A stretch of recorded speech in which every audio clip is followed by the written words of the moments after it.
Welcome to the Demeere podcast. We talk about martial arts, self-defense, and a whole lot more. And now your host, Demeere. Hello everybody and welcome to episode 39. So before we get started, quick shout out to one of my patrons, that's Caleb McCullough. Caleb has been with me for almost a year now, I think, and it's thanks to Caleb and all my other patrons that you can listen to this podcast. So a huge shout out to you. Thank you, Caleb. Thank you for your support.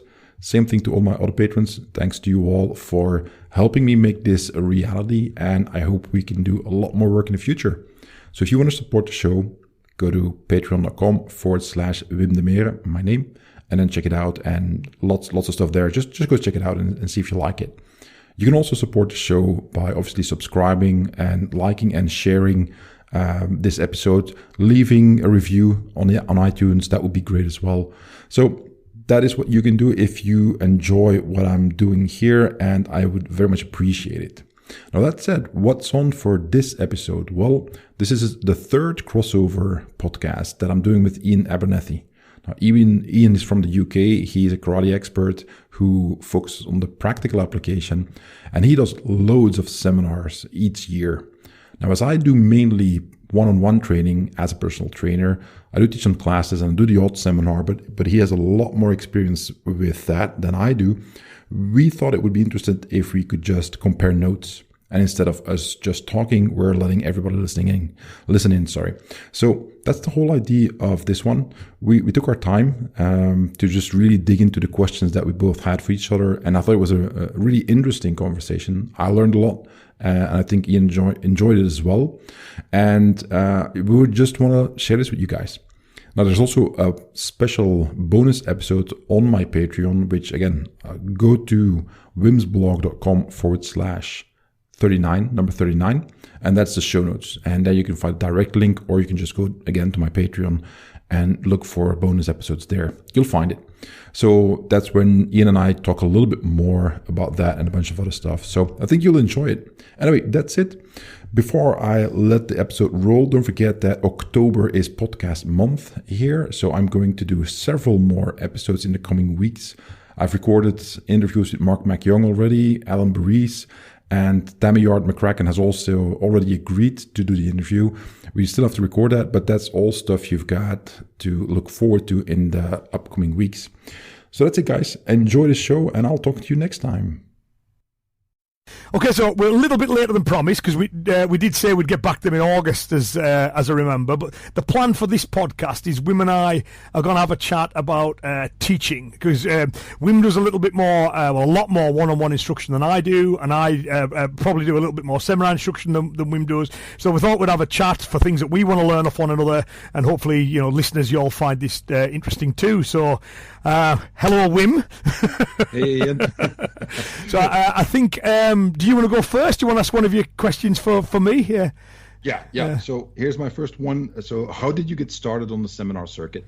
Because obviously now I do loads. Most weekends I'm teaching some seminar somewhere. I'm overseas about half the weekends in the year. So now it's a really big part of what I do. But it started really small. I run a small club in northwest England, 40 students or so in total. I about whatever it was, 20 years ago plus, some of the local clubs would be interested in the kind of things I was doing and would ask me to teach seminars there. I decided I wanted to write a book, a series of books. So my first book came out in 2000. That was the Karate's Grappling Methods book. So looking at that neglected area of old school karate. And it was off the back of that I got seminar requests. So the first one I ever got was in Northern Ireland from a guy called Dan Redmond, who's now really good friends with Dan. And I go there every year. I'm due to go there again very soon. And then what happens is, I found, is you get it starts to snowball. So I would go to a seminar in some place, and then you'd get maybe 30 people there. Then one of those people would go, well, do you want to come to our club as well? And then, I'd get invited to that one, and there'd be somebody else who would go, well, do you want to come to ours?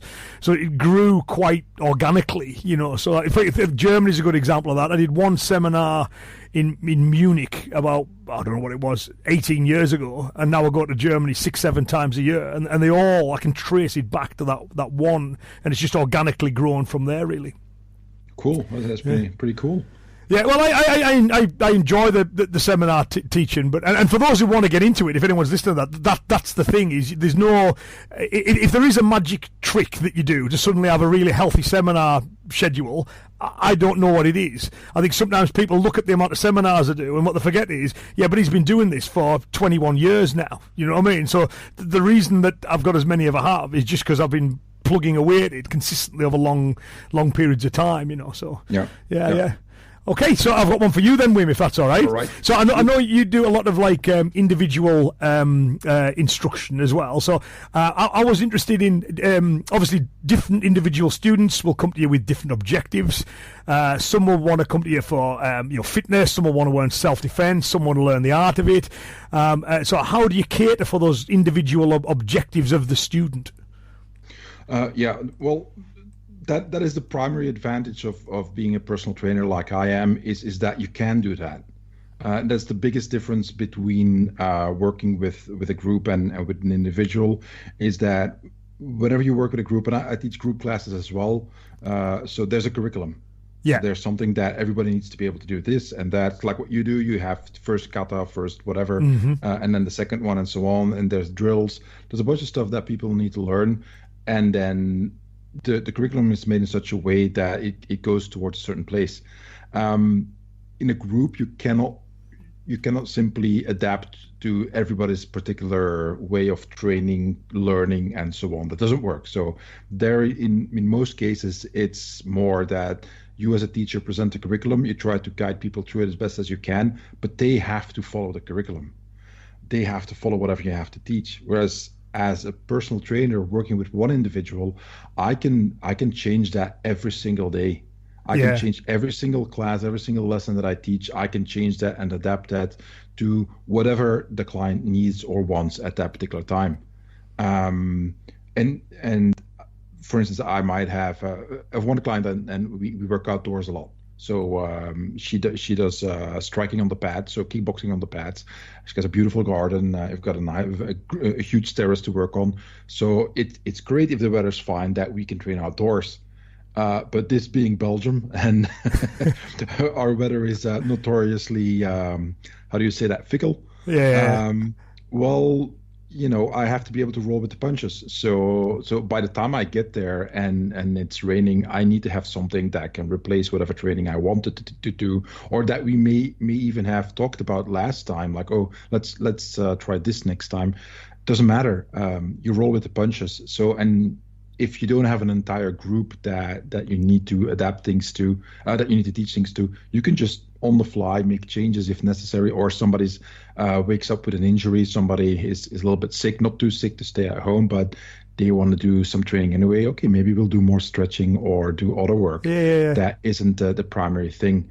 So it's always whatever I want to teach or I like to teach becomes less important, and it is always about what the individual wants. And then me trying to figure out ways, how can I help them get there? And because it's only one person, I can change that constantly. I can keep on trial and error. Obviously, after it's almost 30 years of teaching. I have some experience, and you have tricks and stuff that and experience showed that you can go a certain way, and that avoids certain problems later on. So all that kind of stuff, as a teacher as well. But that's the goal, and that's the job, is looking at, okay, what can I do today, and what is the best training session for today, regardless of what I think should be done. Okay, in what state, so to speak, do I find the client? Somebody who's maybe had I teach a lot of businessmen. They might have a horrible day, and just being constantly on the stress, and that's not maybe the time that I have to show them very complex stuff, and they just want to beat up the pads or do some hard sparring or whatever. And then the next day they might just have acquired a new company or struck a huge deal, and they're ecstatic, and they're like, okay, whatever, let's have fun and see you. So you're always changing things. Yeah, no, I can see the advantage of the flexibility with that. So the one thing is, I mean, I'm just going to. It's a friend of mine also teaches one-on-one, and he says one of the things that he sometimes have. So I just thought I'd, like a little sub question to that one really is if you ever get people who come to you with confused objectives. So he gives a story of there was a student who came to him. He explained the service he offered, and the one that they were most interested in was learning to kickbox. Yeah. So I said, okay, we'll do some kickboxing training. After about a few months of doing this, they were making a bit of progress, and she remarked, it feels great to know that I can defend myself now. And whoa, hold a minute. There's some crossover here, but that's not the thing we've been working on, you see. So I wonder, do you ever get people coming to you with one idea in the head of what they want, and you quickly identify that's not really what they're after, or do you ever have to guide them to help them discover what it is they truly want? Yeah, so it's very common. It happens very often that they have kind of confused objectives. That is why I do an interview before we start working. Oh, very good. At the very least, a 1 hour talk that I ask a lot of questions to figure out, what kind of person do I have in front of me? What do they want? How do they see training? What's their lifestyle? How much time can they devote to training, and so on? Are they committed or not? Do they have physical limitations? A bunch of questions basically that I ask so I can figure out, okay, can I actually help this person? Because I've turned people down many times because I told them, look, you're asking me something that I can't give you, or that for what you want, the time you have available to you to invest in the training is not enough. It's not going to work. So if somebody, and I'm brutally honest with people, I say it up front, that look, if I can't help you, the purpose of this talk is to figure out if I can help you. I've been working as a personal trainer for a very long time. I no longer want to work with people that I know it's going to end badly. Yeah. And in the beginning, when I started working, you don't understand that. You lack experience, and you think, it'll be fine. But what you find out, bit by bit, is that if certain certain elements are present when you start working with a client, then later on they become problematic. And one of them is for instance accepting certain training methodologies, certain scientific facts about training. Is that, for instance, it's not like cramming for a test in school. That's not how it works. You can't just do nothing and then a week before you want to run a triathlon, start training. That's not how it works. Yeah. And some people can't accept that. And that's one of the purposes of that talk, is to get rid of a lot of the myths and misinformation that people have from reading, especially women, reading Cosmopolitan and all those magazines that are filled with complete and utter nonsense when it comes to training, to diet, to weight loss, to whatever you want. And I just have to burst all those bubbles and then say, look, this is how it works. This is what I have to offer. And then we can figure out, okay, what do you really want? And then we decide, okay, this is, I can make a proposal like, okay, this is what I would suggest, depending on availability, financially, how much, if somebody wants to train 5 times a week, it's not the same thing as 2 times a month.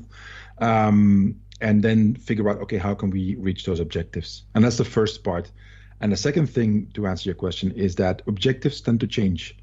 So I've had so many people start with one particular thing in mind that they want to achieve or they want to do. And then after a while, they figure out, okay, this isn't really what I thought it was, or I've achieved this now. Well, I want something else. And I'll give you one example, because it's an extreme one. Many, many years ago, I started working with a businessman who was very much totally stressed out, overworked, in bad shape, not in good health, and so on. And it was actually because of his wife that, he contacted me. Long story short, we start training. He gets in better shape. And after about a year, he's in pretty good shape. And he's changed his life around, he's feeling better, feeling healthy, and he's happy. And then he says, look, I want to go climb mountains. I want to go do expeditions. I always wanted to do that with my life, but I never had the time. And I know that, you really have to be in good shape to do that kind of stuff. So he said, it wasn't even an option because I felt like crap, and I knew that I was in no shape to do that kind of stuff. It would have been suicide. But after a year of training and getting into better shape, he kind of got that itch again, and he realized that this actually might be possible. So we had a long talk about that, and then I helped him get ready for that, and then he did it. So and that's an extreme example, going from I don't want to die by the age of 50 because I'm so stressed out from work and that I'm burnt out, to okay, let's go climb Mount Kilimanjaro. That's what I want to do. It's a huge difference. Wow, excellent. Yeah. So I don't know. Is that a good answer to your question? That's fantastic. The one takeaway, the idea of that pre-interview, I think, is genius. Yeah, then both of you have a very clear idea of, at least as you say, in the initial stages. So that strikes me as a very, as someone who doesn't do much one-on-one teaching, I wouldn't have thought to do that. But I now see how vital it is, So yeah. Well, in personal training, I wouldn't say it's standard, but it's very, very common. I did it from the beginning because that's how I learned it, and also. I tell people nowadays, look, okay, we don't know each other, you don't know me. We have to get a connection that we're pretty much on the same page, and we can get along. I can get along with a lot of people, but if you feel like, okay, I don't think I'm the right match for you, you need a different kind of trainer than what I have, than the person that I am, then I don't start. I don't do that anymore. Every time that I did it, and I thought, said to myself, like, I don't think this is going to go well. It ended badly in the sense that the person was not happy, and that we stopped training, or that they, started giving me excuses, and then, never booked a session again. So that I don't do that anymore, and that talk helps me. It's okay. There's plenty of personal trainers now. If I'm not the guy to help you, I'm sure you'll find somebody else. Yeah, and that's fine. We do a similar thing, not to the same degree, because with the group classes, because I always think karate it's a term like athletics. It's so broad in what it covers. You can be a shot putter or a marathon runner, and you both do athletics, but they're two very disparate disciplines. So we do that there. We're very clear to people, look, if this is what you want, we're the group for you. If you don't want this, I can help you find the right group.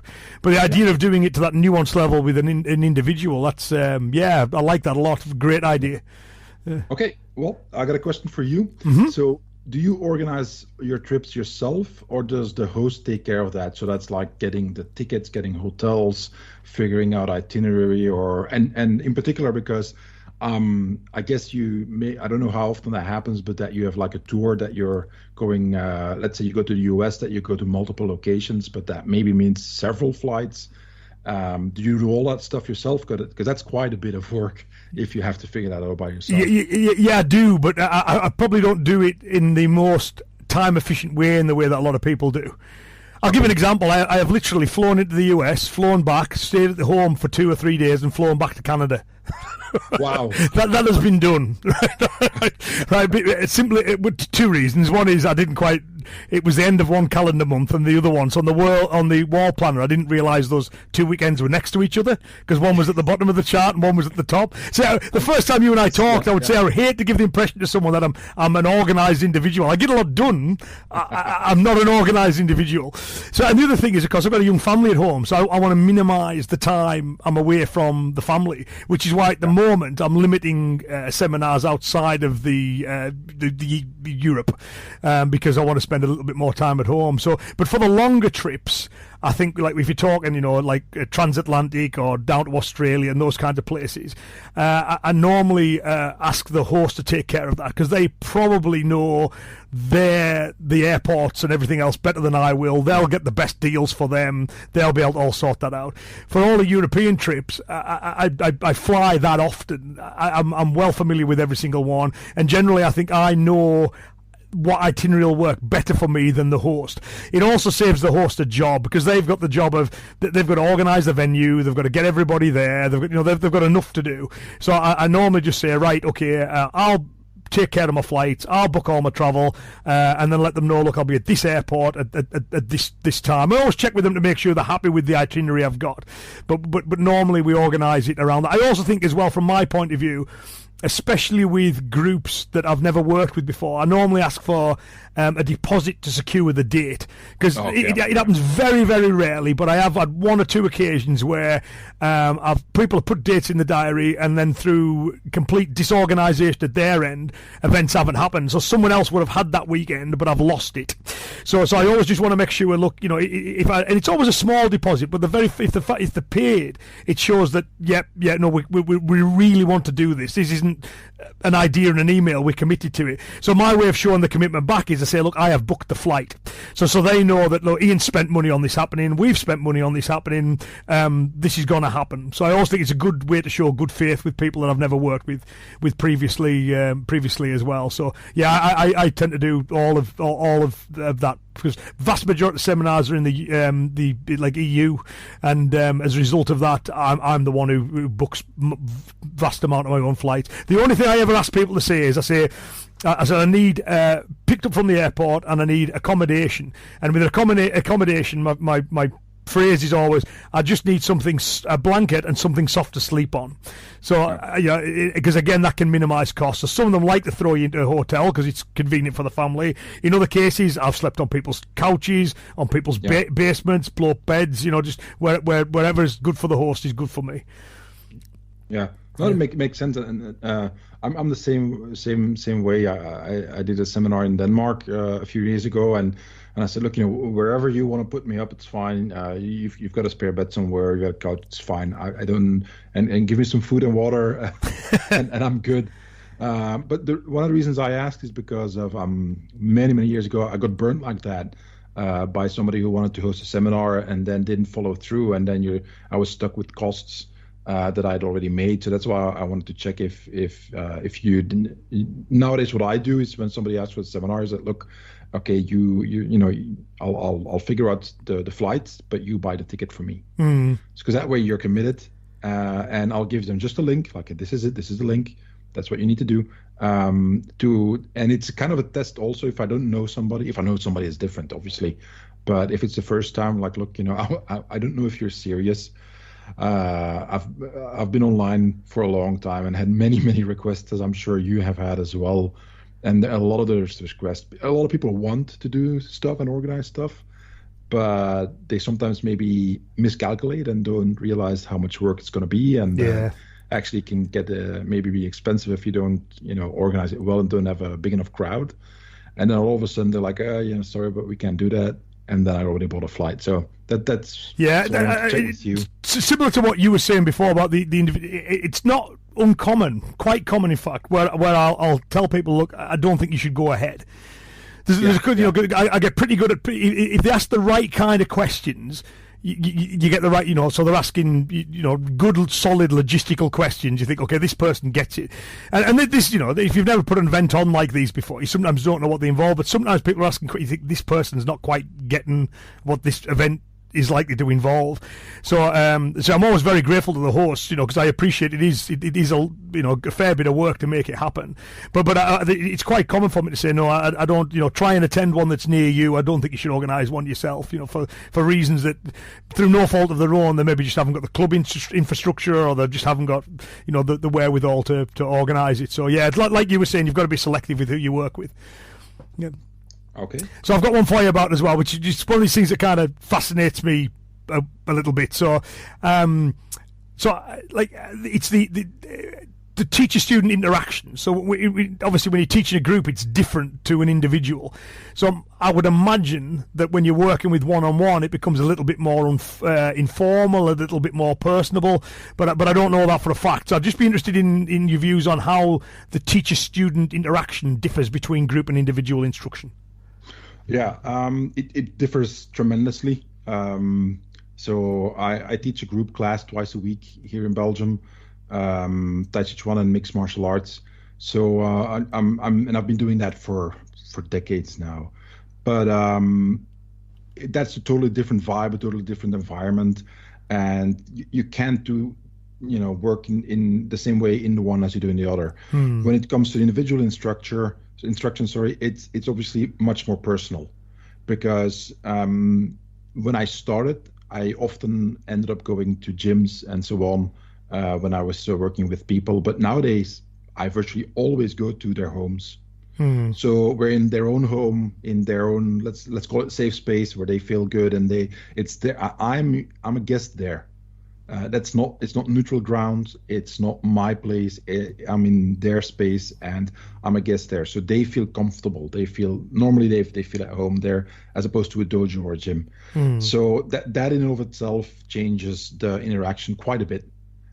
Sometimes it's positive, sometimes it's negative. If the door rings and there's a delivery or whatever, then classes have to pause, or there's I don't know, one of the kids needs something, or okay, we have a pause, and it's not an issue for me. I don't mind. For me, it's more like, okay, you have to interrupt your training. So it's I think for a client, I think it's a little bit annoying that they can't keep on training, but that's a big part of it, and the advantage is that they don't have to leave. A lot of people that I train do not like to go to a gym where there's a bunch of sweaty people that they don't know, looking at them and looking at how they train and so on, and especially a lot of women that they don't want to just be harassed or have guys eyeballing them the whole time and or trying to get their numbers and that kind of stuff. A lot of women really don't appreciate that. So that's also a factor. But overall, I would say is that obviously, if you're working one-on-one with somebody, you get to talking, and it becomes more personal, and you share personal information, and people tend to confide in you. When it happens the first time, when I work with somebody that they confide something personal, I usually say, like, look, I consider that privileged information. Whatever you tell me, it's just like a lawyer. I don't have the same legal status, obviously, but I'm going to keep my mouth shut, and I try to be very discreet. And I will often talk about people I train, but I never say names. And I never, I always try to avoid giving away information that could help somebody else figure out who it is. Because Belgium is a small place, and they might actually know somebody. And it actually has happened that I teach somebody, and I know that they personally know very well somebody else that I train, and I don't say it. And then they found out about it. Said, like, hey, you trained that guy as well? I said, yeah, for about 5 years now. They're like, why didn't you tell me? I said, it's not my place to tell. If he wants to say that, it's fine. It's not my place.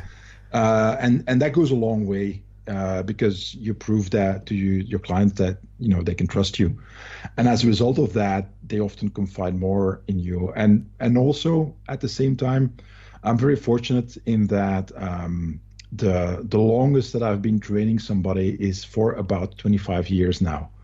So that's exceptional when it comes to personal training, that you have clients for such a long time. And most of my clients stay with me for years. I like to think because I'm such an awesome teacher, obviously, but in reality, a lot of it is about trying to do a good job and really, and I'll talk a little bit more when we get to the top 3 tips that I can give people. But it's obviously, if you work for such a long time with people, and you have the same thing with your students that have been with you for a long time, you get to know each other better. And if you get along and it clicks, you just talk more. And they go through life throughout those years with the ups and downs that come with it. And when I go to a client and I see they're really having a bad day, obviously the first thing that I ask is, how are you doing? What's going on? And if they want to share something, they will. And if they don't, and which happens as well, and they say, I don't really want to talk about it. I just want to clear my mind, and let's have a really good training session. And then they always feel better afterwards. That's fine by me too. I don't pry. I don't ask questions. And I'll talk, obviously, and ask questions in that way. But if I even sense a little bit that somebody, there's something going on, and I can sense that they don't really want to talk about it, I don't ask. It's not my job. That's not meaning that it's none of my business. I don't want to pry.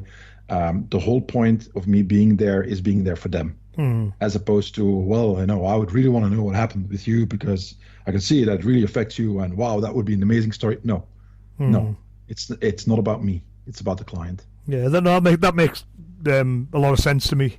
Do you find that in terms of energy levels as well, there's a difference? Because I know, like, naturally, I'm an introverted person. Not that anyone would ever know that, but naturally I am. You know, I'm someone who enjoys his own company and needs his own company to unwind. But when I'm teaching big groups, you know, I always have this thing of, you know, you need that big personality, you know, that everyone's engaged, everyone's fired up. But I can imagine that if I was to bring, like, the seminar persona, for example, if I had that side of myself with an individual, it could be really overpowering. So do you ever find you have to judge the energy levels and the tone between the groups and the individuals as well? If it's okay with you, I'll save that for my top 3. Yeah, no, absolutely perfect. No, just one of the things when we're talking, I was imagining myself teaching one-on-one. I thought I wouldn't want to train under me because you know, like you say, in their own home is what is this force of nature I've just invited into my house. You see, because that's what, you know, if you've got 70 plus people at the seminar or whatever, you know, then you need that. You see, so I look forward to. We can come back to that later. I look forward to talking about that. Yeah.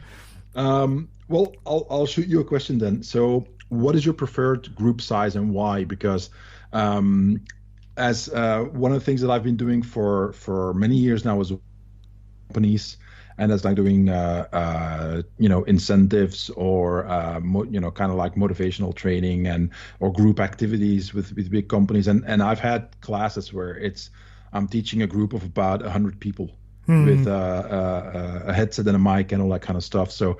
And it's not the same thing as if you have 10, 15, or maybe 20 people. So the dynamics are different. I've never the biggest group that I ever saw with something along the lines of martial arts was, if you remember the Taibo craze back in the day. Billy Blanks. Yeah. Well, he came to Belgium in a huge event hall, and he was on stage with 2 assistants and doing a training session, and it was packed. There were thousands of people there. It's crazy. It was nuts. I wouldn't want to do that. So what would be, but a small group has a very different vibe to it. And sometimes it's not, you know, I think there's something for a group size that is kind of like the best of all worlds, of not too big, not too small. I know what it is for me, but I just want to know what's it for you and why. Yeah, well, to be honest, it depends on the makeup of the group. So, like, if someone said, we want you to do a session for our yellow belts, I generally want a smaller number of yellow belts based on the fact that they haven't got those pre-existing skills, if that makes sense.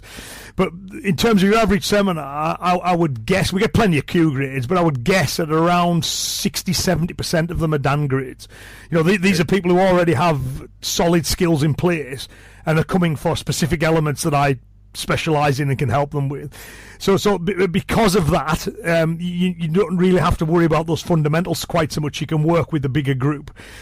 My key thing is, though, it has to be of value to everyone who's there. So I have done seminars before.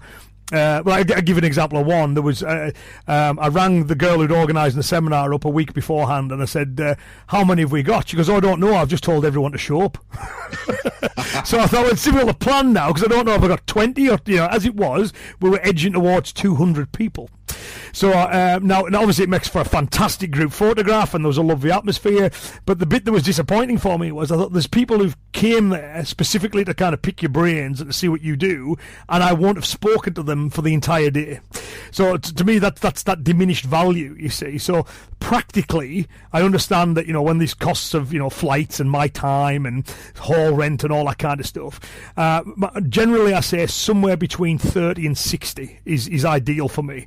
So it creates enough of an atmosphere, it gives people different body types to work with, and depending on the hall as well, because some halls are better than others. I like ones where I can scan the room, if you know what I mean. I can see everybody and then correct any generic points.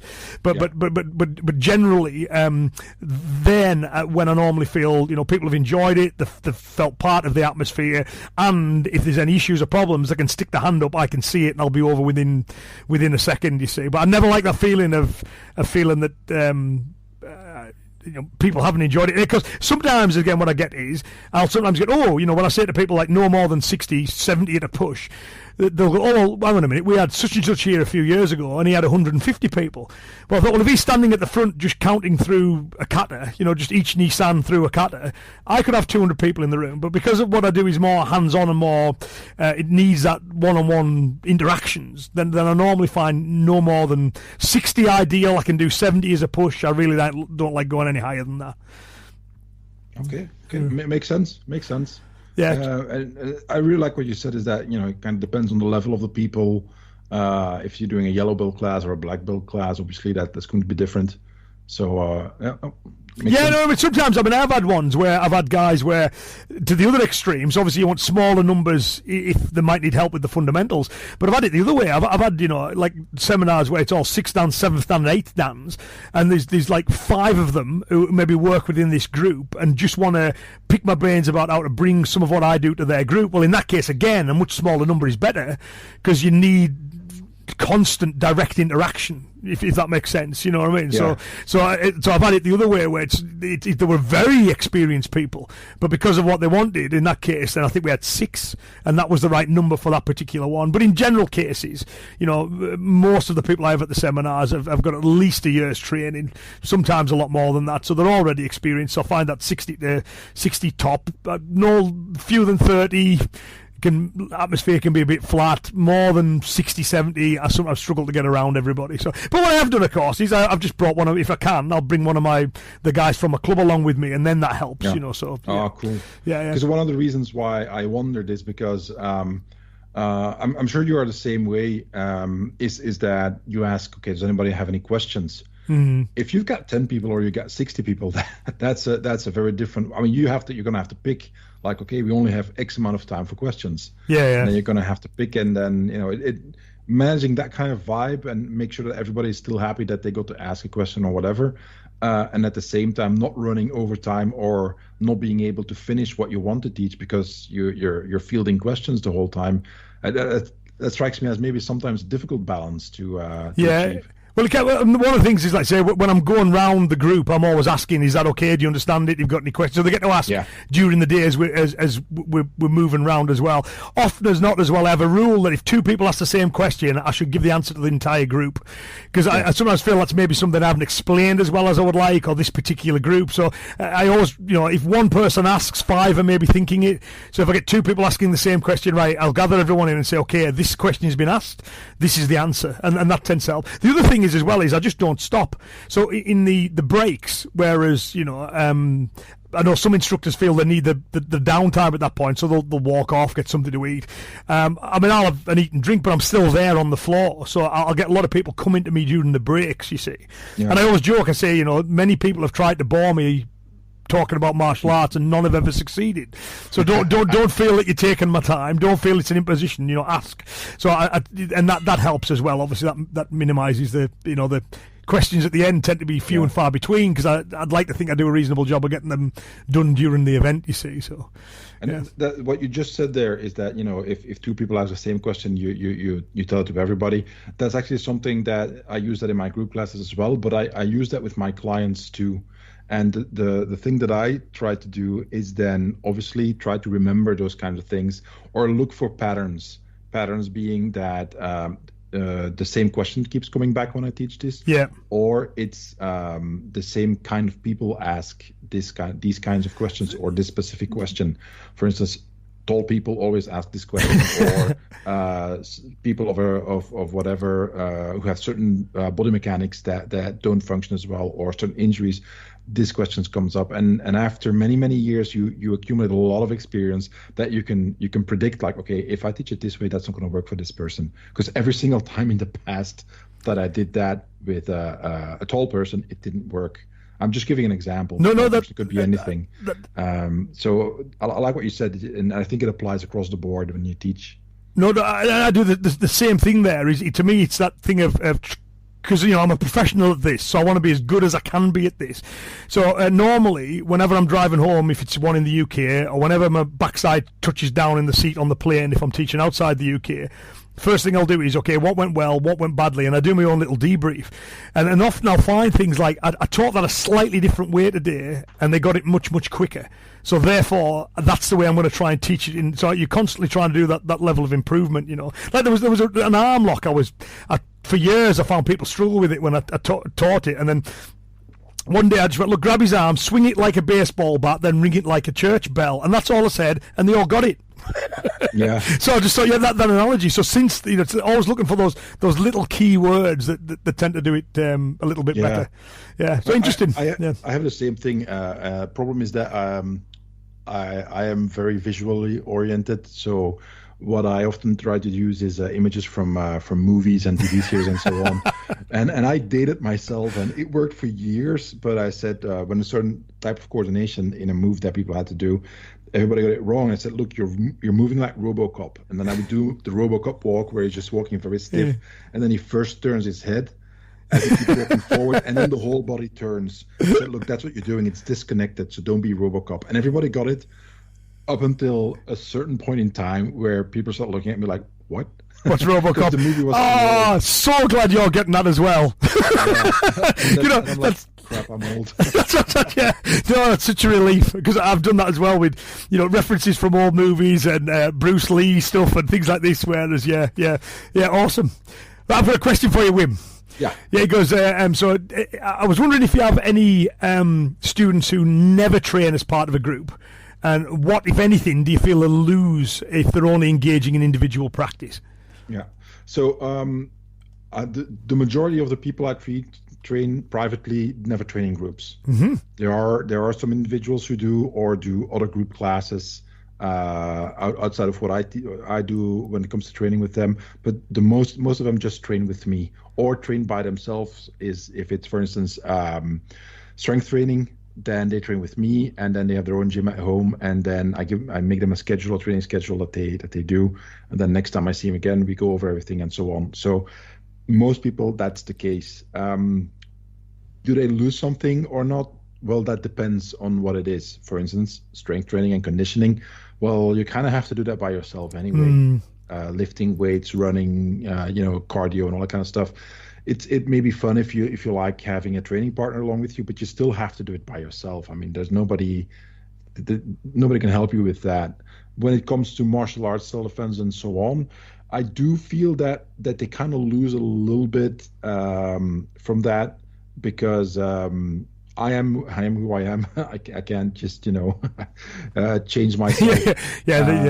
So they miss out on the opportunity of working with different partners, different body types, different ways of attacking, different little idiosyncrasies that people have in their body mechanics, different levels of experience. So I do think they lose that. However, I try to get around that by trying to be very structured in what I teach, and trying to explain context a lot. And one of the things I do is for instance, I try to imitate a smaller guy, and I just squat them a lot deeper, and I shorten my arm a little bit so that it's not the exact same thing, but the range is the same, and the angles they have to adjust to are what they need to be. And then I can say, look, do you see how if somebody is taller or smaller than you, do you notice a difference in how this changes technique?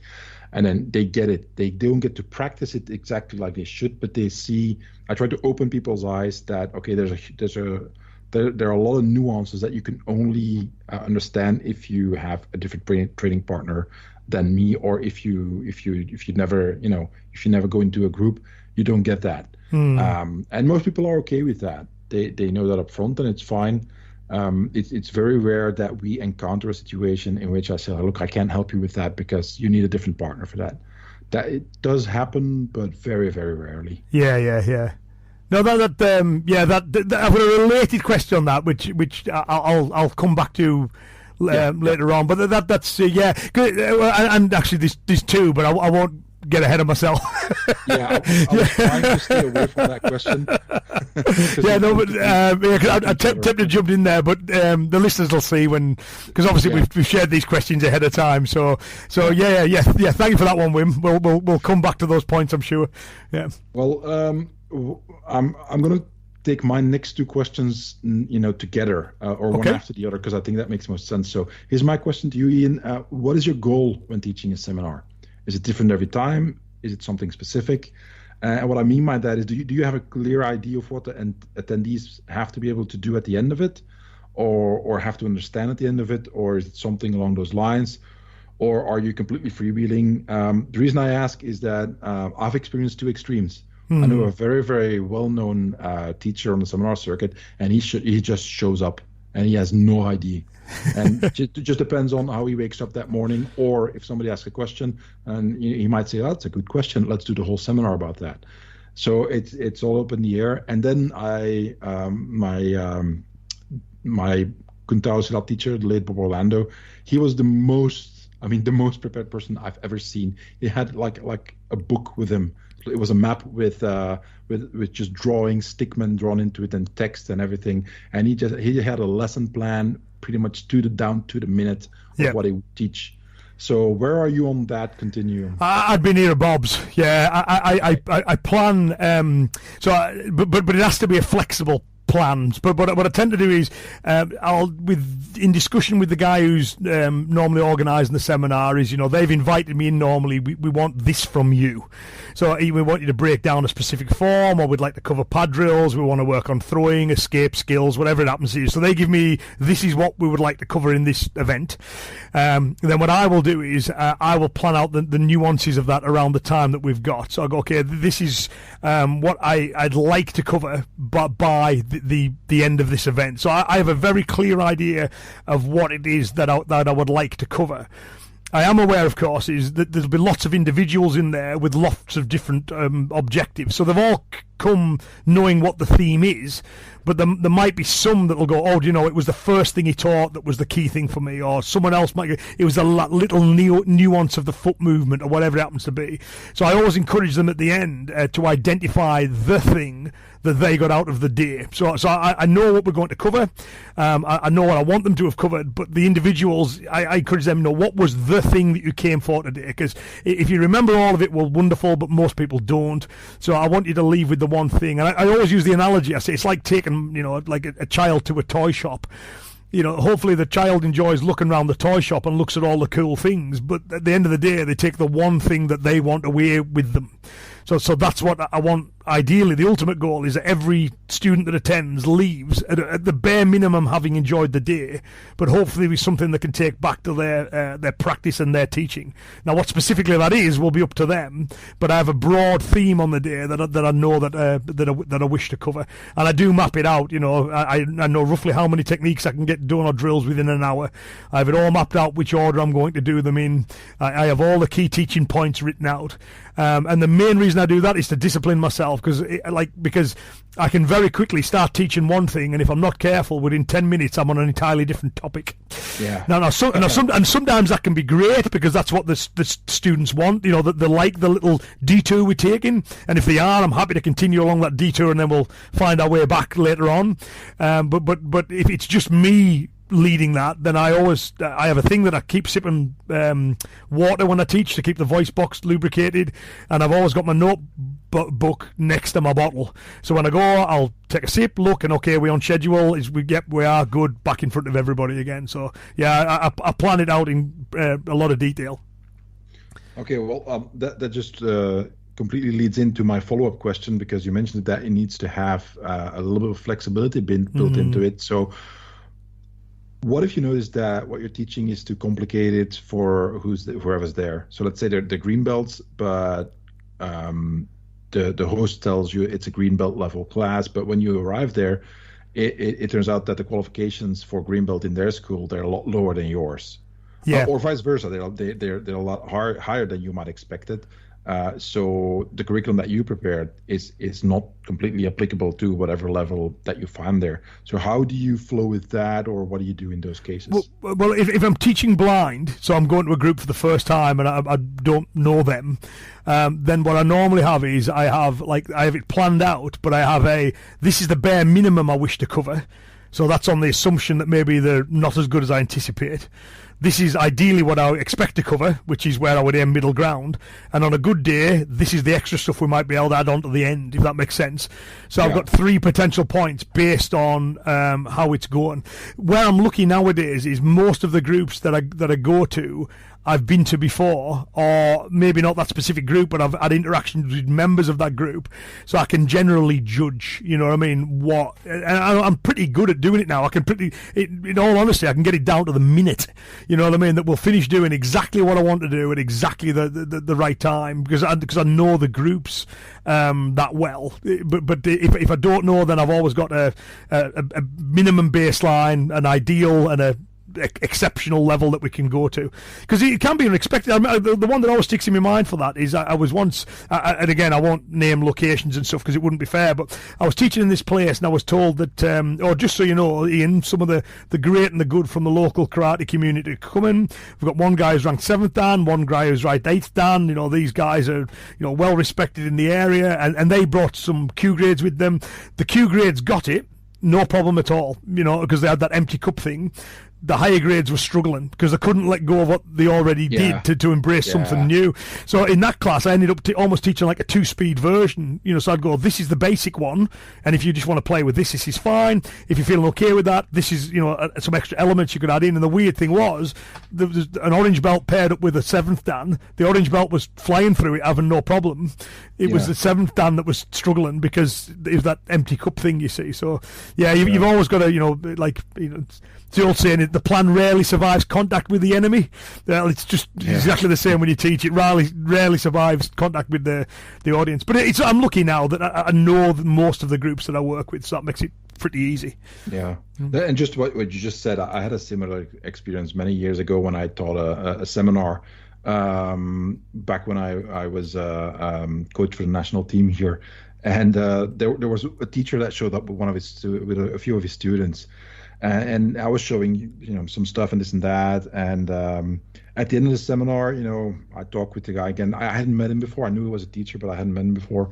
And I said, "Okay, do you have a good time?" Isn't that? And I said, "Yeah, but it was kind of basic. I was expecting, you know, a little bit more advanced stuff." And I said, "Well, you know, I did my best to give something that everybody could use, blah blah blah." Yeah. I obviously didn't say anything then because he was a guest, but I was like, you were one of the people who didn't get it and was doing everything wrong. Your student was actually doing it better than you because he was actually listening and trying to do what I told him to do, as opposed to you who clearly were doing what you like to do, but you were missing the point. And I'll still remember, it was just that it was a drill where you anticipate somebody moving sideways. Because back in the day when I was teaching, so that Sancho, you fought on a platform. So you guys in a ring without ropes. Well, depending on where you are on that platform, if you get kicked off or you fall off twice, you lose a round. So trying to corral people into moving the way you want is actually quite important. And being able to predict where they will go by, you know, what you do, your techniques and so on, is also important, but then having the ability to capitalize on the direction they go and getting them off the platform is the best way to win a fight, because you don't have to do a lot of work. They do the work for you. So you advance with a specific technique, and depending on how you gave that, they were going to either step back and then they couldn't step back anymore. So then they would step either left or right, try to circle and get away from the edge. And I showed specific techniques how you could capitalize on that, and he was always doing it wrong. I said, look, this is one of the fundamental things, one of the fundamental strategies, tactics, or I should say, to win fights like this. And you're not bothering. You just want to stand there and bang it out with a guy. Yeah. I'm like, okay, it's fine, it's good for you, but you totally missed the point. And you said, oh, it's basic. Okay. Dude, fine by me. Well, it's funny because I had the exact opposite. You know, the scenario I was just saying at the end of it, the guy came over and he goes, well, Ian, he goes, I really enjoyed that. He says, but I have to say, I think your methods are very, very complicated. You know, and everything in me, well, you know, thinks, well, the orange belt was doing fine. Do you know what I mean? Yeah. So, but yeah, it just depends. But I think as well, again, like I say, my audience tends to be a little bit self-selecting, really. So I can generally anticipate well ahead of time what we'll be able to do, and I'm normally, you know, happy with what we get accomplished. Okay. All right, so I've got a question for you then, Win. This is one that intrigues me actually. So in my normal class teaching, I'd like to get hands-on with the students, but I've also got the option of standing back and watching them get hands-on with somebody else. You see, so as we just talked about, when you're one-on-one, you're effectively acting as a partner for your student as well. And I understand how that first-hand experience of the technique gives it a great perspective because you can feel how much power they're generating. You can feel it firsthand. But I wonder if the lack of a third-party overview has any impact, where you can't sit back and watch them do it with someone else. You're always getting it first person. It can sometimes have an impact, and sometimes it kind of depends. There's several things. As you teach more and as you understand better what you're teaching, and you get more experience, and obviously. In the beginning, when you teach something and the student or my client, it doesn't work, they don't get it, and you try to find different ways, and all of a sudden you have that aha moment where you can, make them understand what goes wrong and how to fix it. The more you have those experiences as a teacher, the better you should get, I think, at just getting quicker to that point, because you build up so many training hours with different kinds of people, where you have to just kind of you filter through a bunch of ways to bring across certain information, and then what ends up sticking is something that works really well for that particular person. Is that if I teach this this way to this particular person, they get it.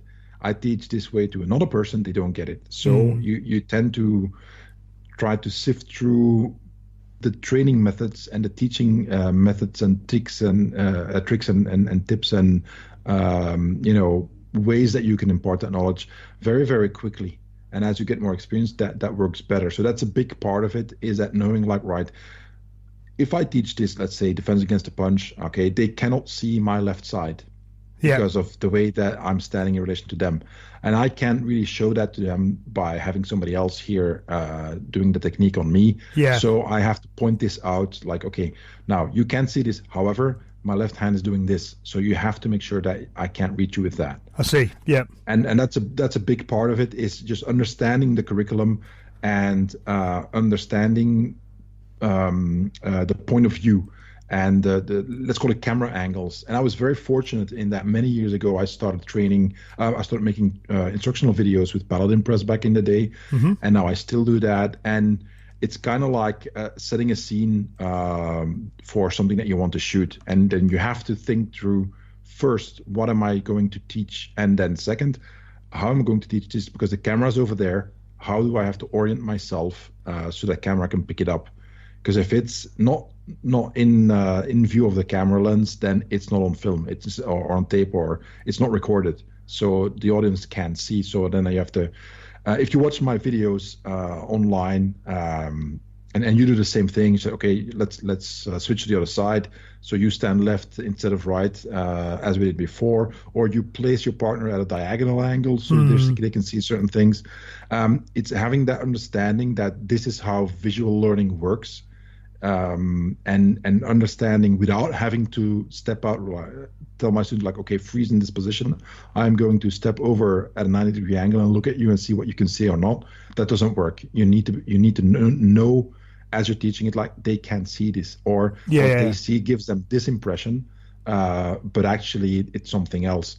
And then you anticipate that, and you immediately, as you explain, you can give a lot of information like that, and at the same time, you can, as they ask questions or as they are struggling to do the technique right, you can adapt on the fly, knowing that, okay, what are they missing, what's missing in what they're doing, and why is that happening? And then there's a lot of trial and error, obviously, but also a lot of understanding of the material you teach. Is the better you know your curriculum, the easier it is to just get over the inherent issue of not having that overview that a third party has. And I cheat. I use a video. Yeah, well, Cell phones are awesome. So what I often do is I make a recording. I put the cell phones against the wall or something. Nowadays I have like a tripod for cell phones, and I just hit record. I have special software as well that I can go frame by frame, go forward and backwards, zoom in, draw on the screen, and so on. And the people who've seen my Patreon videos, the violence analysis, and the instructional videos that I do there, that's the software that I use. I can draw arrows and circle stuff and really show visually what I'm talking about, saying like, okay, the hand's over here, it has to go over there, and then draw the angle that it needs to follow. So I do that on my cell phone or on a tablet sometimes when I work with clients, and that is a huge help. Yeah, that just a lot of people, they don't understand it because they aren't as visually oriented as me. So if I can then show them like, look, you thought that your hand was over here, but in this video you can see like, look, it wasn't. And I can't show you that with another partner because there's only two of us. So here's a way of you having confirmation that, okay, yes, I did drop my guard. Yeah, the use of technology is a really good idea. So I do that quite a lot as well. It's sometimes as well, even if they're doing something really well, I just want them to see how well it looks. So, so I'll video it and just take a look at this, and you can see the faces beam, and wow, was that, it's that use of technology. And again, that would be, like I say, if you do need the outside view, that would be a nice, easy way to achieve it. One thing I thought was just worth, obviously we could talk about this in depth, but it's maybe worth just dropping in because you and I have done this, and I imagine there's quite a few listening who haven't, but you're totally right. Teaching on film is very, very different from teaching in person, and those who haven't done it, including me, I just thought, it's teaching but to a camera, and it's just so not. There's an entirely different skill set. I was lucky that I managed to get some professional guidance on that from one of the firms that we worked with, but that's a whole another teaching skill in and of itself. And can I go on a really quick rant about this? Of course. Always. I'm going to rant a little bit, so everybody who's listening to this, okay, it doesn't matter. Let's put it this way. I've noticed that ever since the rise of YouTube, a lot of people, especially young people, and that means for me, younger than 30, but even older ones. Okay, listen, the camera lies. What you see on the screen is not necessarily what happened. Depending on camera angle, you will get a completely different sense of what happened. The footage does not represent reality. It represents a very specific interpretation of reality. Yes, it happened.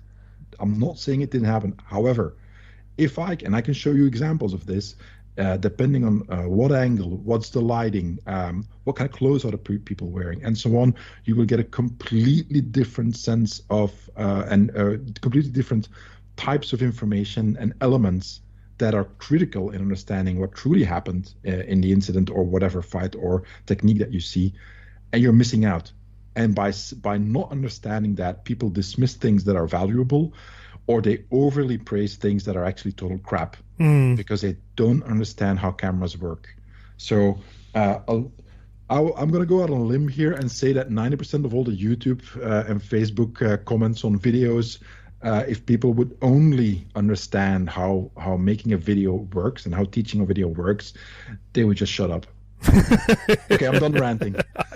I have to avoid the temptation not to leap in there as well, because I'm with you completely. I know exactly what you mean. Just a little story that the listeners might find interesting, but I'll just add in, is years ago I did a course with a guy who was, at the time, he was the UK's leading expert witness in use of force cases.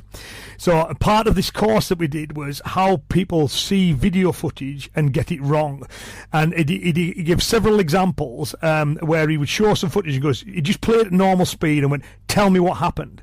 And invariably, I got it completely incorrect. It was when it was slowed down or explained, or another bit of footage from a different angle was introduced, I got that completely wrong. And the one that I'll make it dead quick because it's slightly off topic, but there was one bit of footage where it was at a protest of some description, and the police officer there was a guy who was kicking off a little bit. The police officer had his arm bent up by his back, and he had his hand on the back of his neck as he's holding him. Another protester is filming it. They walk around the side of the van, and the guy doing the course said, "What happens now?" And I watched the footage and go, the police officer smashed his head against the side of the van. He goes, exactly, that's what you see. He goes, now let's slow it down. And when you slow it down, you can see what happened is the guy that had the hand on the back of his neck suddenly whipped his head backwards towards the officer and attempted to rear headbutt him. And then what happens is, as you go through it frame by frame, you see how the officer almost instantaneously starts to push backwards. So when he points out the frames, he says that's within human reaction speed. That's not conscious thought. That's the officer reacting to that. You know what I mean? Instinctively reacting. Then what you see is the push forward is a result to stop himself getting headbutted. So the head hits the van, bounces back, and then the officer still has the tension in the arm, which makes it look like he's pushing his head against the van at the end of it. So when you slow it down, you can say, no, he defended against a headbutt, and unfortunately, because they were close to the van, the guy's head bounced off it. But at normal speed, you would swear the officer had done something he shouldn't. You know what I mean? So it's really interesting how that you can really get those perspectives completely wrong. So yeah, that's a topic for another podcast. yeah, and just blatant plug for my stuff. That's why I do my violence analysis videos on Patreon, just to slow down the incidents of real violence and look, everybody is looking at this, but actually look at this factor here. Do you now see the knife? Do you now see this? Yeah. Okay, that's why this happened, and that's the result of it. Anyway, back on track. I've got another question for you, and I think I'm going to take the next two ones together as well because they kind of flow into each other. Can you give me an example of something that went wrong during a seminar and how that you handled it? Loads. The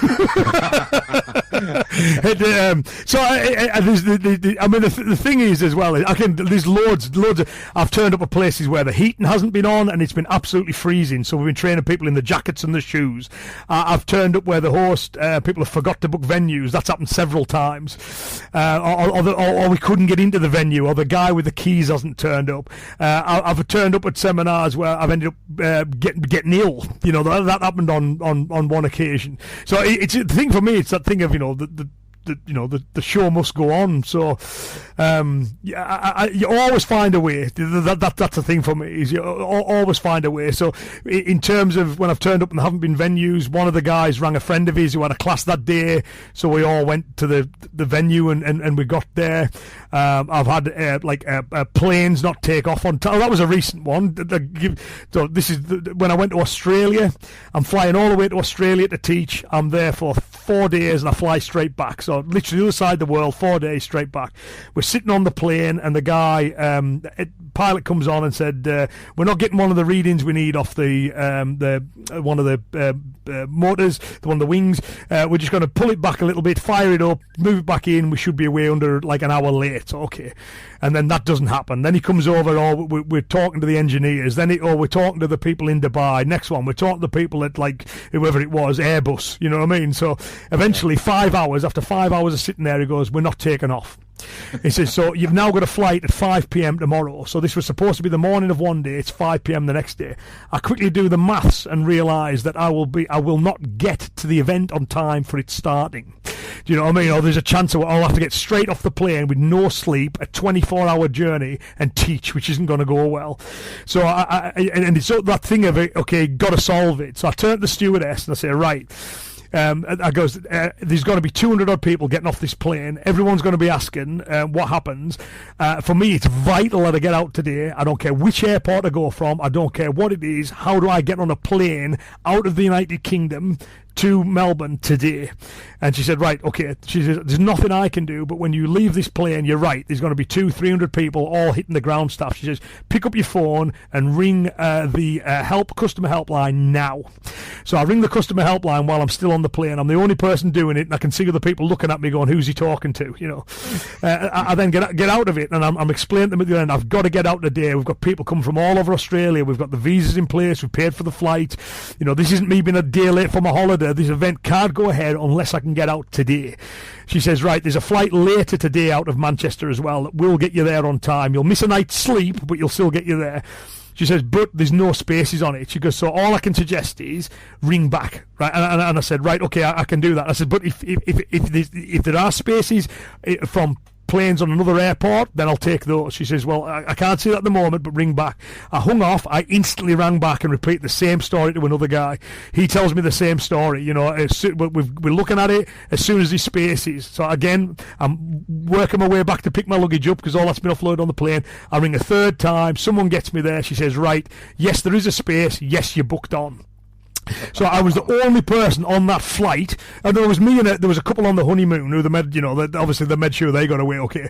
So we were the only people. I even got bumped up to first class as well because that was the only seat they had available. So it went well as well. But it's that thing of if the problem pops up, it's got to be solved, and I'm pretty good at doing that kind of stuff. But it's rare that stuff like that happens overall, considering how many I do, but they do happen. I've had things where weather. Sometimes I've not been able to get there. I had one in Ireland where we were cancelled because of the beast from the east. If you remember that snowstorm that came over, so that kind of thing happens. And sometimes you can't solve it, but other times it's just plug away until you can. So normally when I get the seminar, it's always pretty fine. Even if we have to teach outside in the car park for 20 minutes while we're waiting for the caretaker to turn up with the key, or even if we have to run a little bit late at the end, I'll make it right. Normally it's the logistical challenges of getting there that's issue. Planes, trains and automobiles. Okay, well that leads me to my next question. I've had that happen, but I wanted to see how you have had it and how have you handled it, where students challenge you or that they act in bad faith to make you look bad. And I'll give an example that you're going to show a technique against a punch, and the guy has to throw a straight punch, and then he throws like a hook punch or something, or he does something else, or did that. And then if you say something, they're like, yeah, but you always have to be ready. There's that kind of stupid stuff, kind of stunts that people pull. If you had some stuff like that going on. No, I can't say that I have. I think again, not at seminars. Other places, maybe, but not at seminars, because most of the people that have spent the time and effort to turn up there are generally interested in what you've got to say. And one of the things that I do make a point of, because I realise sometimes some of the things I'm saying can be controversial, not because I aim them to be, it's because they may jar against the orthodoxy or what people have done before. So it's pretty much every seminar I do, I make a point of saying, look, I'm not saying this is the best way or the only way of viewing things, it's just my way. I want to explain why I think the way I think.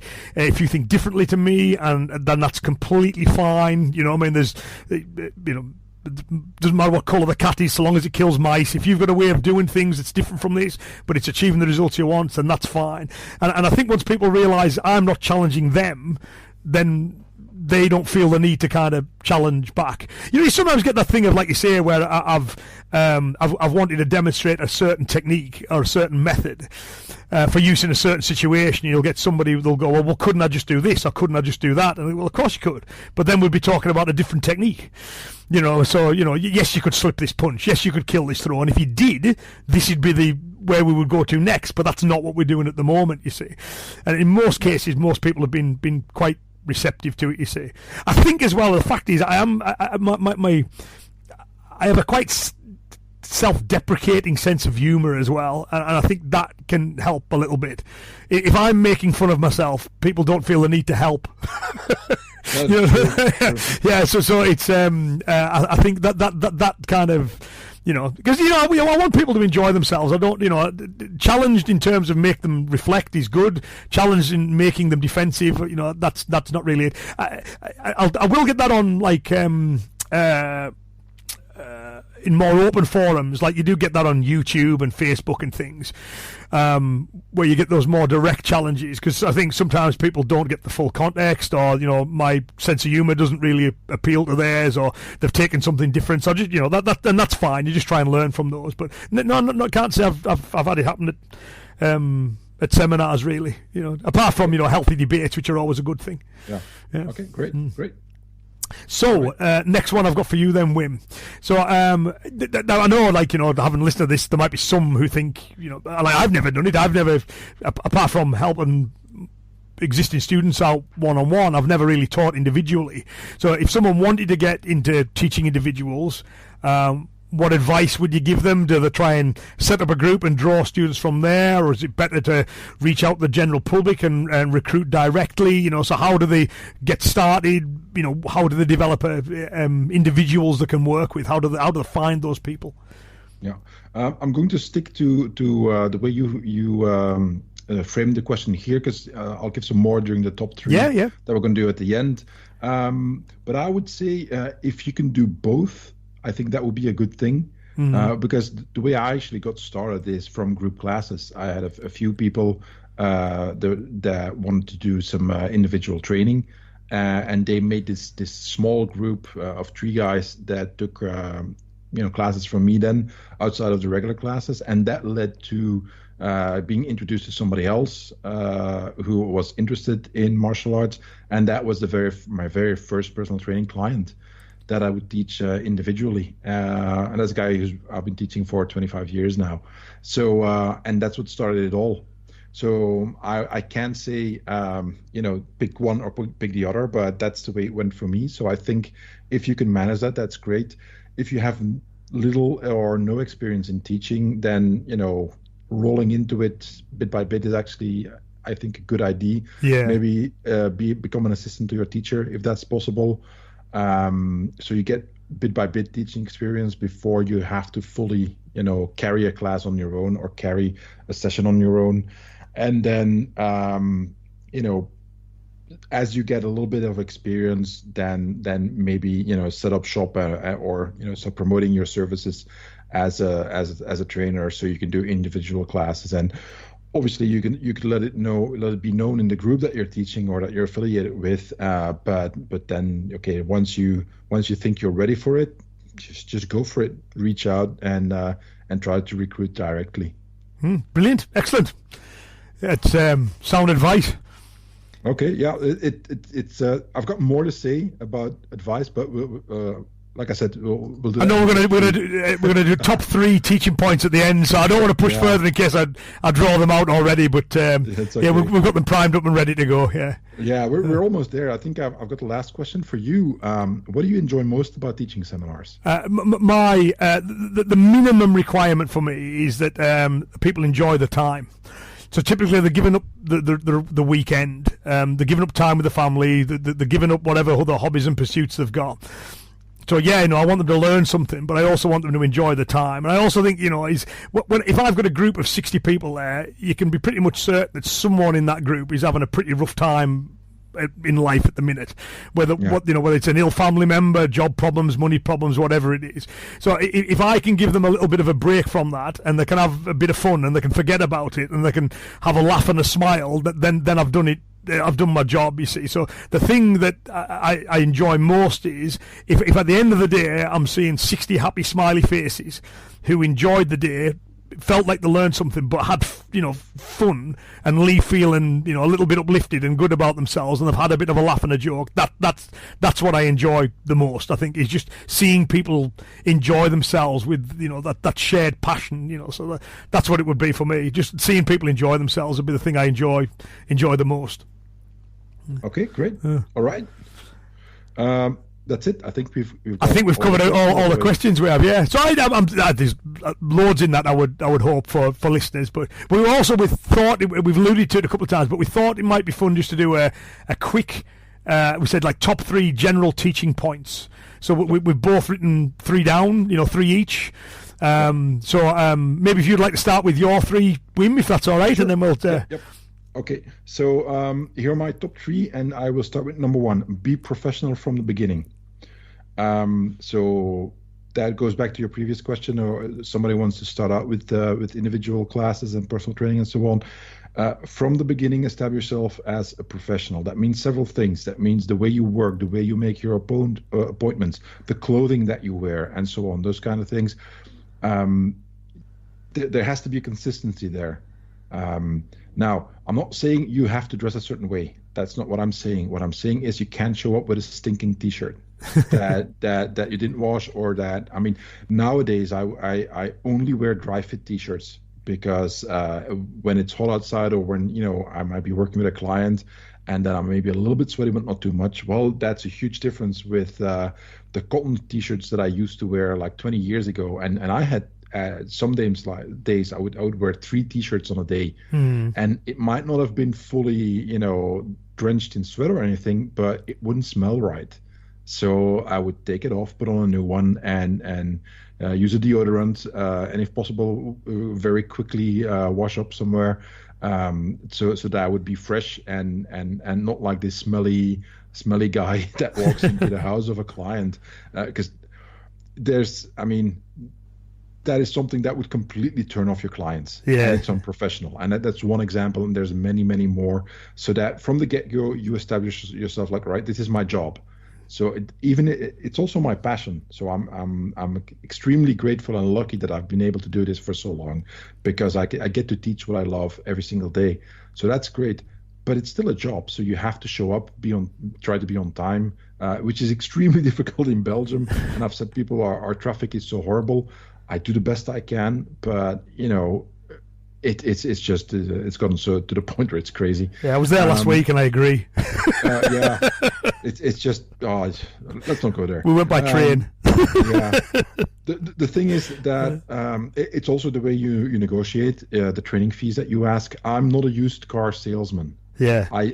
You don't obviously you make commercial decisions. If somebody trains 4 times a week with you, obviously you give them a percentage of a discount for being for the volume of training that they take. So those kind of things are fine.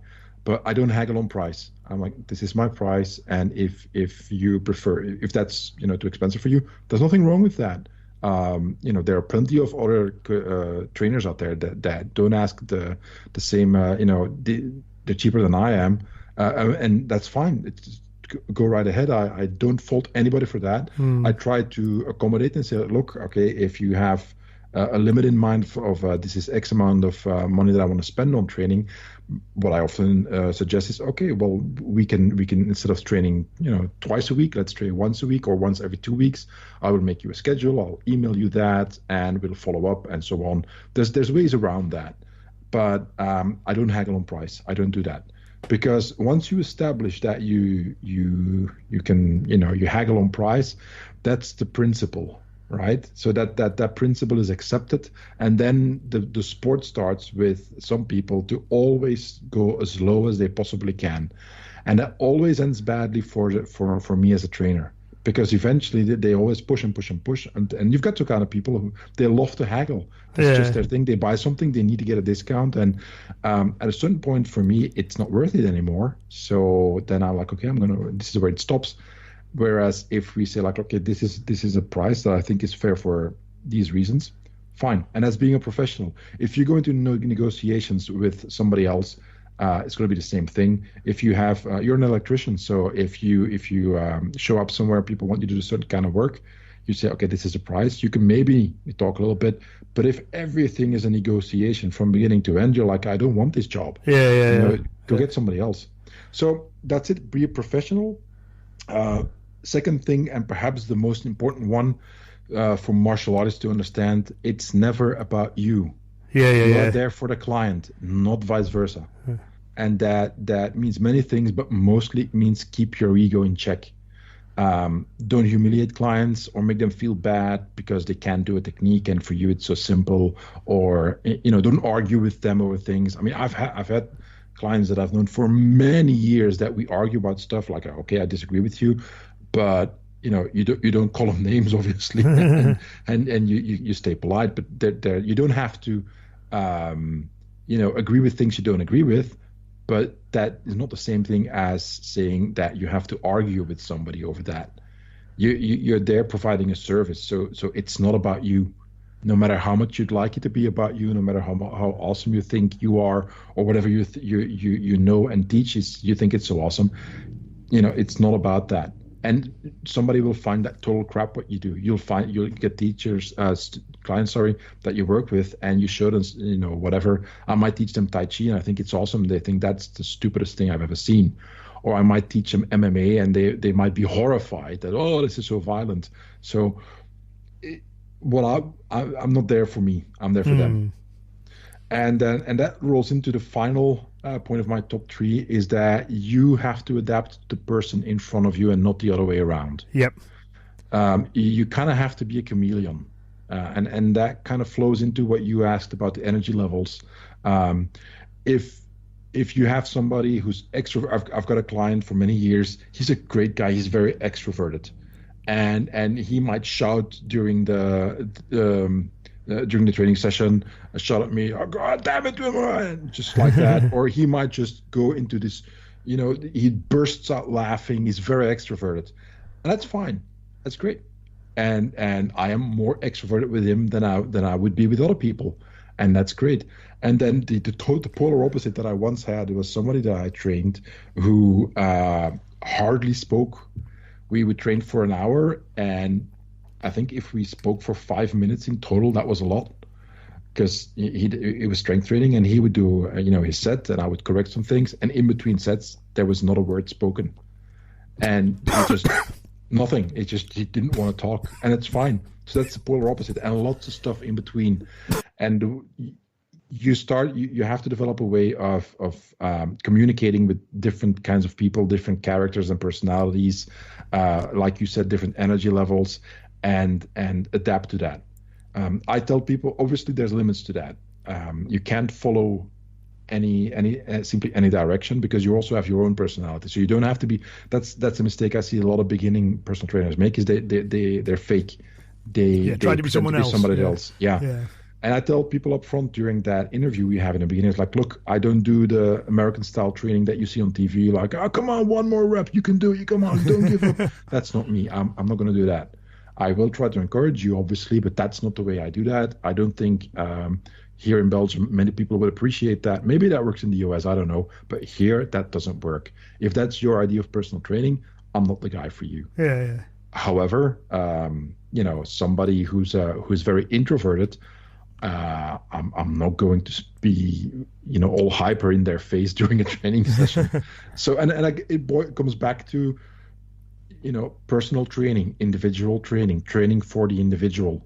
Well, who's that individual? Okay, well, give the best you can to that individual.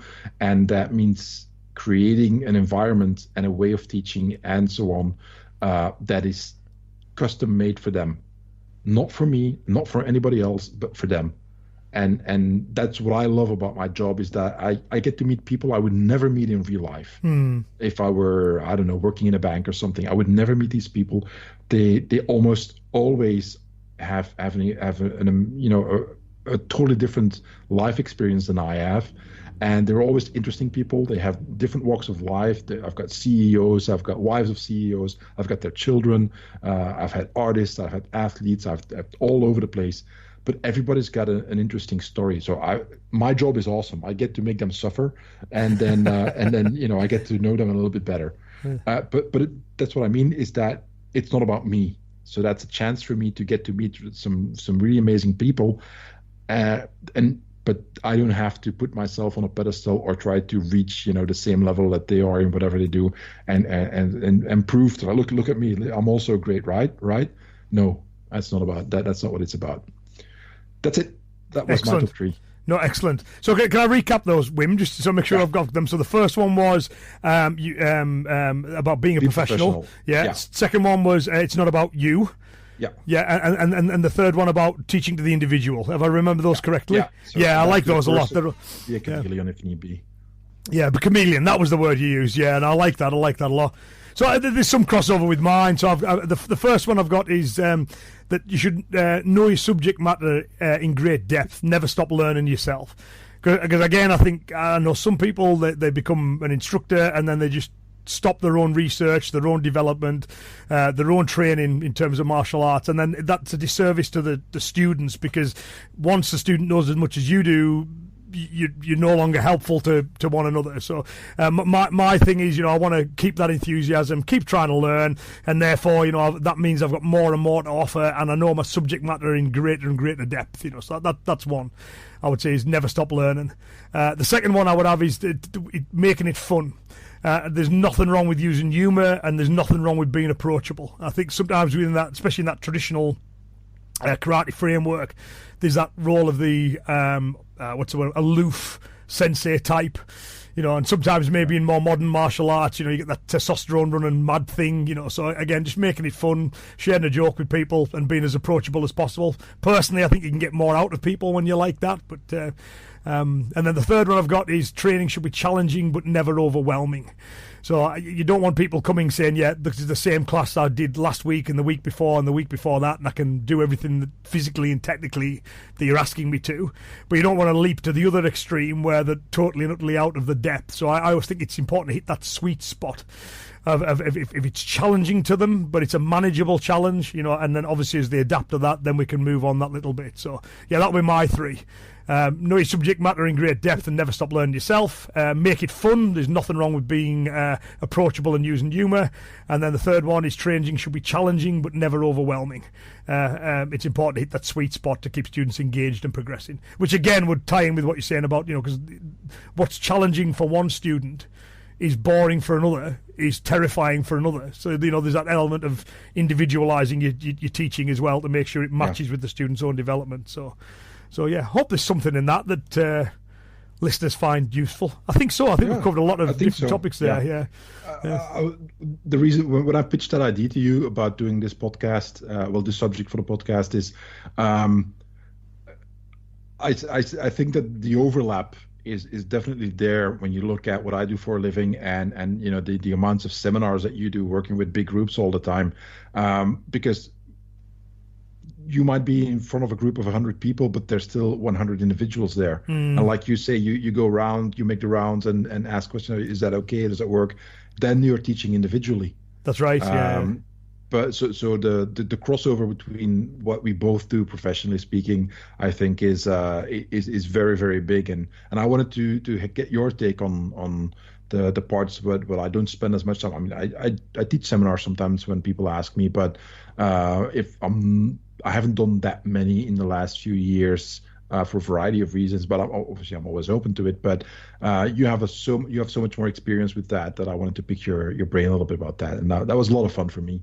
Yeah, no, me too. And the reason, although we may express some things a little differently because of the groups that we're working with and the manner in which we communicate, there's a lot of commonality in there, which I'm sure that people will be able to pick up on as well in terms of, we both put the students first. We both try and be as professional as possible. We're both self-critical in its best sense. We're always trying to advance what we do and to try and make it better. Trying to learn what works for one student may not work for another. So there's lots of things in there that I think are quite interesting for me. And there's a lot in there that you've got me reflecting over. So yeah. Yeah, that's it. So we this is fun. We'll have to have a think, and we'll pick another similar such topic and then break it down like this, because I always enjoy talking with you, and it just seems to it's good to have your ideas bounced back to you and someone to bounce them off, and I think it makes for interesting conversations for me. And while we're doing them, as we said before, we may as well record them. And same here. I appreciate a lot that that it's fun to talk to you, because you do a very different art than I do. You do mainly Japanese arts, I do mainly Chinese. So we come from a very different perspective, but still have a very similar mindset, I think, and a way of looking at the arts and practicality and so on. So it's always fun to talk with somebody who comes from that framework, but has a very different background. Yeah, similar but different. Yeah. I think that's where I always talk about differences are just as important as the similarities. It's the differences that I'm mostly interested in, and okay, how you do this, and okay, I would do it this way. What do you think about that? I think those are discussions that I really enjoy. So this was awesome. Yeah, brilliant, excellent. We'll try to do it again, and I think we did pretty good this time. We were aiming for July, August, and we got it's September as we record this, so I think that's pretty good. Well, if we're generous to ourselves and we say end of August, we're only 19 days late. You know what I mean? Okay. So in terms of that's when we've recorded it. When we get it out, that might be another different, another week or so. Yeah. But it's still, we haven't done too bad. You know what I mean? So and to be fair as well, Wim, just we can let them into this. I cocked up the date on this as well, so okay. it was supposed to be last week, but I'd written down wrong in the diary, so we would have been even sooner. Yeah, it's 7 days. I mean, it's okay.